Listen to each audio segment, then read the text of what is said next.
Hello दोस्तों, स्वागत करते हैं आप सभी का आपके अपने यूट्यूब चैनल जैकपुर पे। आज के इस वीडियो में हम लोग क्लास 9 का गणित का सेट 2 देखने वाले हैं। इसके पहले हमने सेट 1 अपलोड किया था, आप लोगों ने काफ़ी पसंद किया, तो इसके बाद मैं सेट 2 लेकर के आप लोगों के लिए आया हूँ। यदि आप लोगों ने सेट 1 नहीं देखा है अभी तक, तो लिंक आपको डिस्क्रिप्शन में मिल जाएगा या आपको एंड में भी लिंक मिल जाएगा, ठीक है। तो उसको आप क्लिक करके देख सकते हो। इसके अलावा यदि आप हमारे व्हाट्सअप, टेलीग्राम, इंस्टाग्राम के साथ जुड़ना चाहते हो तो उसका भी लिंक आपको डिस्क्रिप्शन में दे दिया गया है, वहाँ जाकर आप लोग ज्वाइन कर सकते हो। तो चलिए स्टार्ट करते हैं, काफ़ी इंपॉर्टेंट रहेगा आपके एग्ज़ाम के लिए। तो चलिए देखते हैं क्या है हमारा आज का पहला सवाल। देखिए, सबसे पहले जो है आप लोगों को इस तरह का सवाल को दिया जाएगा, ठीक है। स्क्रीन पे सवाल है, कह रहा है क्वेश्चन नंबर 1 में कि x प्लस वाई बराबर 7 का हल नहीं है। आपको बताना है कि जो ऑप्शन आपको दिया गया है, जैसे 0, 7, 7, 0, 6, 1, 2, 3, आपको बताना है कि इनमें से इसका हल कौन नहीं होगा, यानी कौन सा ऑप्शन जो होगा वो नहीं होगा। सिंपल सी बात है, ये सब जो आप देख पा रहे हो ना, ये जो आप देख पा रहे हो, ये एक तरह का इक्वेशन होता है। क्या होता है? इक्वेशन होता है। और इक्वेशन में ये जो आप देख पा रही है, जो बराबर का साइन आपको दिख रहा है, ये बराबर का साइन का कहने का मतलब है कि इधर जितना प्रोडक्ट है इधर भी उतना ही होगा, ठीक है। बराबर का ये कहने का मतलब है, अगर इधर आपका 5 kg चीनी है तो इधर भी आपका 5 kg चीनी ही होना चाहिए। 4 किलो, 3 किलो, 2 किलो ऐसे नहीं होना चाहिए, ठीक है। ये बराबर का साइन बताता है कि इधर जितना क्वांटिटी है इधर भी उतना ही क्वांटिटी होना चाहिए। तो इसका मतलब है कि एक्स और वाई को जोड़ करके कितना आना चाहिए बाबू? 7 आना चाहिए, ठीक है। अब मान लो, अब ये जो ब्रैकेट होता है हमारा, इसमें पहला अक्षर जो होता है वो x का होता है और दूसरा वाला जो होता है वो y का होता है। पहला x होता है, दूसरा y होता है। पहला x होता है, दूसरा y होता है। पहला x होता है, दूसरा y होता है, ठीक है। यहाँ तक समझ में आ गया। अब अगर हम यहाँ पे x का मान 0 रख दें और y का मान 7 रख दें, तो 0 में अगर हम 7 जोड़ देंगे तो 7 आ जाएगा। ये हमारा पहला समीकरण जो है वेरीफाई करेगा, यानी ये होगा, ठीक है। उसके बाद हमें ढूंढना है कौन नहीं होगा, ये याद रखना है। उसके बाद फिर हम क्या करेंगे, दूसरे वाला में पहला का यदि हम x रख दें और दूसरा को y रख दे, 0 रख दे, तो फिर जोड़ने पर फिर से 7 आ जाता है। ये भी वेरीफाई कर गया।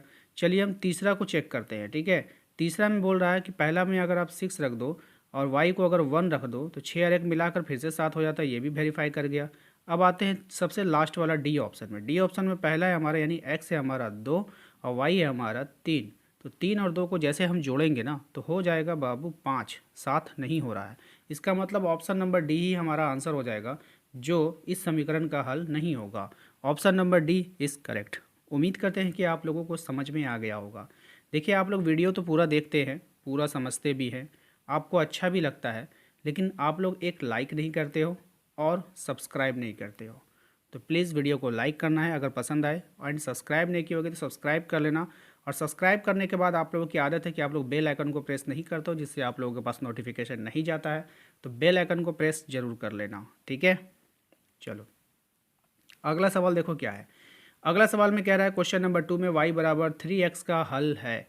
अब आपको बताना है कौन इसमें से हल है। पहले वाले सवाल में हमने देखा कौन हल नहीं है, अब देखेंगे कौन हल है। यानी एक ही ऑप्शन होगा जो इसको वेरीफाई करेगा, यानी y का वैल्यू जो है इसके बराबर हो जाएगा। बात समझ रहे हो? चलो भाई, अब देखो, हमने आपको बताया था कि पहला वाला x होता है, दूसरा वाला y होता है। पहला वाला x होता है, दूसरा वाला y होता है। पहला वाला x होता है, दूसरा वाला y होता है। तो पहला ऑप्शन से हम चेक करेंगे, अगर हम x का वैल्यू यहाँ पे 1 रख दें, ठीक है, यहाँ पे 1 रख दें और y का वैल्यू यहाँ पे 3 रख दें, तो यहाँ पे हो जाएगा 3 एक कम 3, और यहाँ पर भी आंसर आ रहा है आपका 3, यानी 3 3 बराबर हो गया। यानी पहला ऑप्शन ही हमारा वेरीफाई कर गया। बात समझ में आई सबको?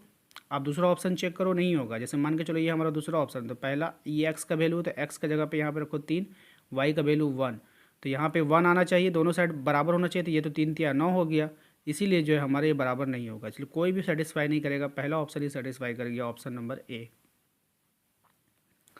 क्वेश्चन नंबर 3 पे आते हैं बाबू। क्वेश्चन नंबर 3 में कह रहा है कि बिंदु 3 4 समीकरण 3y(ax+7) के आलेख पर स्थित है, तो ए का मान क्या होगा। इसका कहने का मतलब है कि कोई बिंदु है, ठीक है, ये बिंदु जो है इस समीकरण के आलेख पर स्थित है, तो आपको इस समीकरण में जो ए है यहाँ पर इसका वैल्यू बताना है। तो आपको सिंपली कुछ भी नहीं करना है, आप क्या करना है, इस वाले समीकरण को लिख लो। 3y बराबर हो जाएगा ax+7। अब देखो यहाँ पे पहला वाला x का वैल्यू होता है या दूसरा वाला जो है ये y का वैल्यू होता है।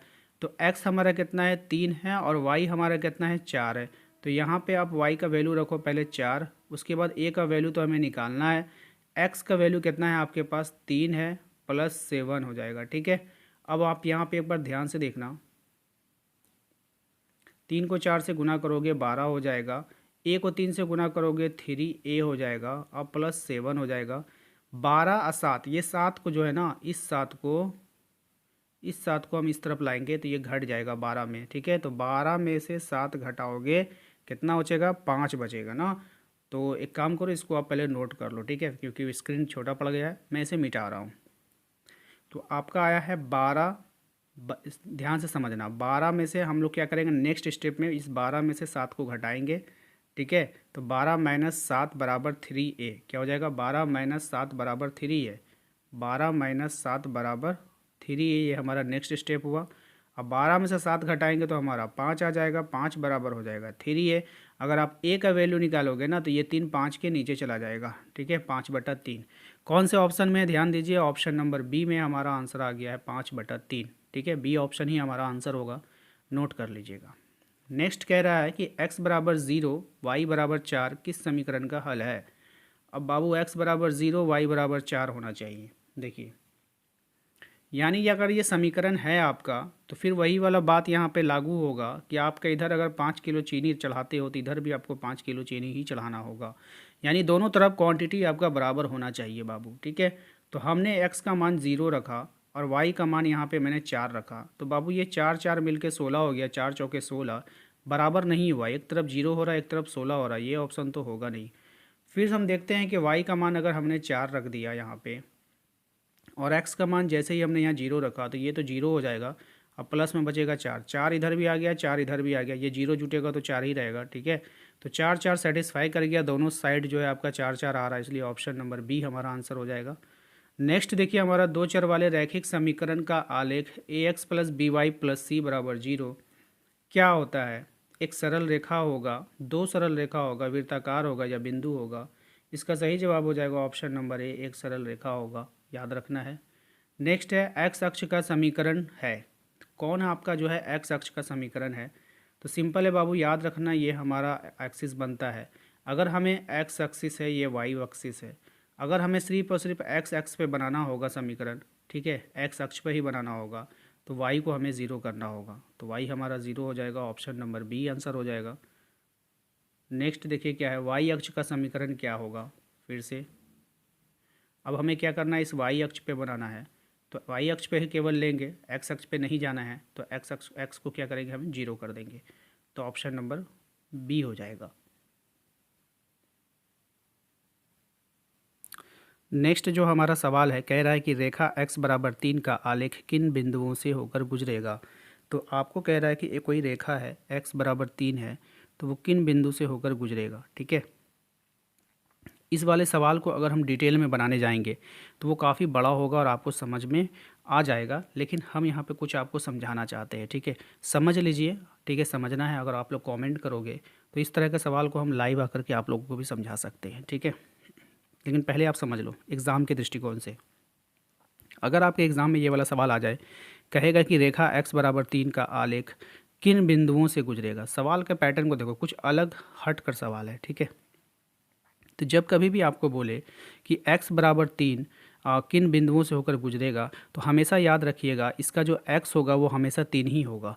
ठीक है, ऑप्शन में देख लो, यहाँ पर भी 3 नहीं है x में, यहाँ पर भी 3 नहीं है, सिर्फ और सिर्फ यहाँ ऑप्शन सी में है, तो ऑप्शन सी इसका सही जवाब हो जाएगा। ठीक है, उसी प्रकार से आपको पूछेगा रेखा y बराबर 2 का आलेख किन बिंदुओं से होकर गुजरेगा, तो हर हालत में इसका जो y होगा वो 2 ही रहना चाहिए, यहाँ पर नहीं है, यहाँ पर भी नहीं है, यहाँ पर है, तो यही इसका आंसर हो जाएगा।